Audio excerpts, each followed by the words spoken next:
Well, in business news, the Monetary Policy Committee of the Central Bank of Nigeria has voted to keep all parameters constant at their current levels in the 305th meeting. Uloma Oyemachi reports. Following its latest deliberations, Nigeria's Monetary Policy Committee has delivered its policy signals from its 305th meeting.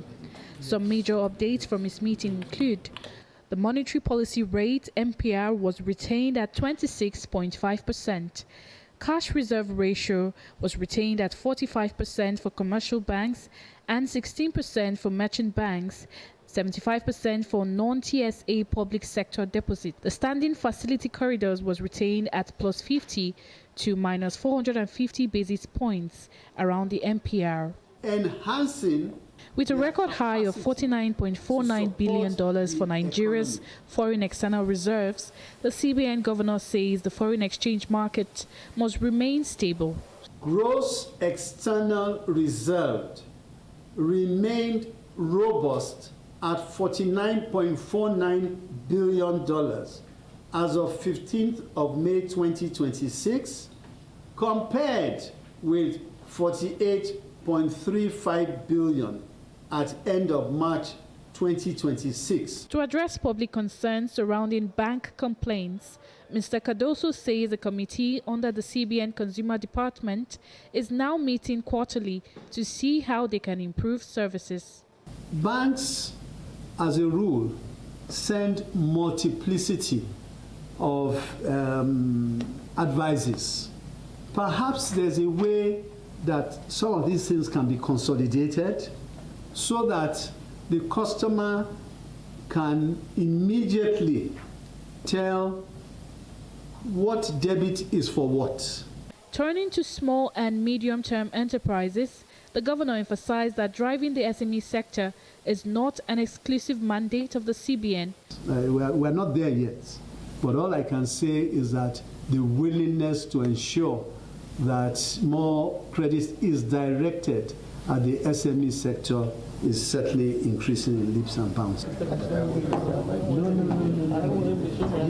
Despite some external shocks that have been caused by global uncertainties and high energy prices, the CBN governor is confident in the current economic reforms and says it will continue to make moves to stabilize Nigeria's economy.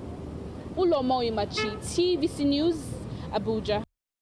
Well, an economist and tax professional, Mr. Sheson Kwade, joins me via Zoom for more on this. Mr. Kwade, I'd like to ask you first, what do you make of this? What were you expecting? Many analysts expected this retention, considering what we saw with inflation. And thank you, this. Against expectation, the meeting that the CBN MPC today, we observed that a lot of people are expecting that the MPR is going to increase based on the way the inflation also increased the current period. But are shocked to still retain. And I think the major reason why the committee decided to retain it in the 6% is to maintain status and see how can tighten monetary policy. Forget that as was, there seems to be more the fiscal policy play down to collaborate more. People would have said that have raised the MP in order to tighten spending of the people. I feel my own opinion is maintained in such a way that we have more access to fund the SMEs to grow at the at the speed. But let's see how this for the next quarter, if to be able to get down inflation and be able to better growth of our economy. All right, indeed. I must thank you so much for your time, Mr. Sheson Kwade, for joining us on the news at 7.